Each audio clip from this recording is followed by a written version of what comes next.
Urea సరఫరా చేయాలంటూ రైతులు జడ్చల్రా కోదాడ జాతీయ రహదారిపై రైతులు ధర్నా చేపట్టి రాస్తారోకో నిర్వహించారు. ఈ సందర్భంగా పోలీసులు రైతుల మధ్య వాగ్వాదం చోటు చేసుకుంది. పొలం పనులు వదిలేసి రైతు సేవా కేంద్రం వద్ద రోజుల తరబడి పడిగాపులు కాస్తున్నామని, అయినా ఒక్క రైతుకు ఒక్క యూరియా బస్తా కూడా ఇవ్వడం లేదని రైతులు ఆగ్రహం వ్యక్తం చేశారు. రైతు సేవా కేంద్రం వద్ద వ్యవసాయ అధికారులు కనిపించలేదని, కౌంటర్లో ఉన్నవారు కొత్తగా యాప్ పద్ధతిలో అప్లోడ్ అవుతుందని చెప్పడమే తప్ప యూరియా ఇవ్వడం లేదని ఆరోపించారు. అయితే అధికారులు దళారులు కుమ్మక్కై యూరియాను పక్క ధరలో అధిక ధరలకు విక్రయిస్తున్నారంటూ ఆరోపణలు గుప్పించారు.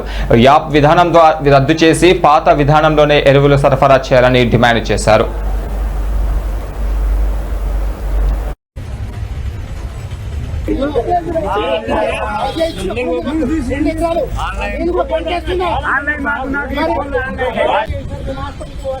ముందర క్లియర్ చేశారు, ఇబ్బంది ఉంది సార్, ముందర క్లియర్ చేయండి సార్, ఈ ఇబ్బంది ఉన్నదని ఒప్పుకుంటా ఉన్నారు.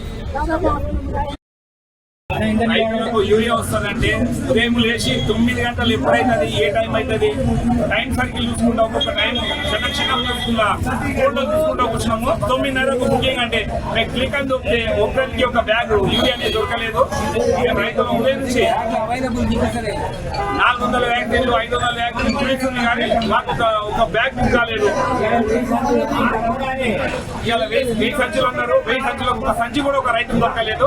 అన్ని బ్లాక్ చేస్తారు, బస్తకు 600,000 రూపాయలు లెక్కన అమ్ముకుంటారు.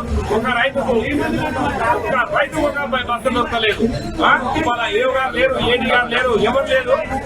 మేము ఏవో ఫోన్ చేసినాము, మాకు ఎటువంటి స్పందన లేదు. లాస్ట్ కు మా మనసు రోడ్ల మీద నిలబడే పరిస్థితి ఏర్పడి రోడ్లు కూర్చోవాలి, రోడ్ల మీద లాస్ట్ వ్యవసాయ కార్యక్రమాలు రోడ్ల మీద అన్నట్టు అయిపోయింది. ఎక్కడ వెళ్ళాలి లేదు, పంట లేదు.